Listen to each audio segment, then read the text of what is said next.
సిబ్బంది కార్యాలయాలపై వారు ఉంటున్నటువంటి అపార్ట్మెంట్లపై రాత్రి పోలీసులు దౌర్జన్యంగా ప్రవేశించి నానా దుర్భాషలాడి మరి తలుపులు బద్దలు కొట్టి సోదాలు చేయడం అనే విషయాన్ని ఖండిస్తూ ఉన్నాం.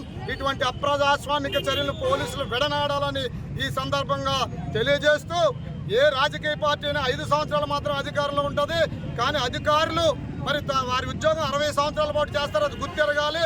రేపు రాబోయేది జనసేన తెలుగుదేశం ప్రభుత్వం. ఖచ్చితంగా దీనిపైన చర్యలు ఉంటాయని తెలుసుకుని పోలీసులు విజ్ఞతతో వ్యవహరించాలి.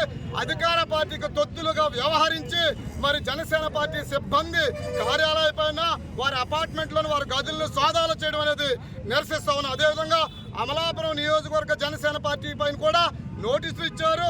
పోలింగ్ బూత్ కి దగ్గరగా ఉందని లేనప్పటికీ కూడా ఆఫీసుని కార్యాలయం తొలగించమని కూడా నోటీసులు ఇవ్వడం జరిగింది.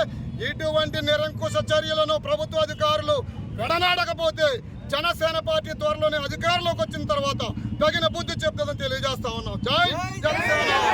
Hit TV presents like, share, comment.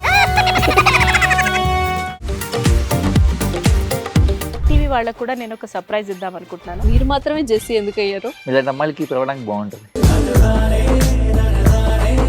Chandu సాయికి like you and have a జనాలకి ఒక పేరు నచ్చిందంటే దీనికి ఒక ప్రాసెస్ ఉంటుంది. ఎందుకు బాక్స్ డైరెక్ట్కి వెళ్ళిపోదాం. ఏదైనా ఒకటి మర్చిపోయినావా నువ్వు? ఏం మర్చిపోయావు? ఏదో ఆ టైంకి మన సుడి బాగుంటే ఎవరన్నా చూపిస్తే రాయగలం కానీ డోర్ టు డోర్ సేల్స్ చేసేవాళ్ళు. శారీ వస్తుంది కదా, శారీలో వెనకాల కట్టుకుని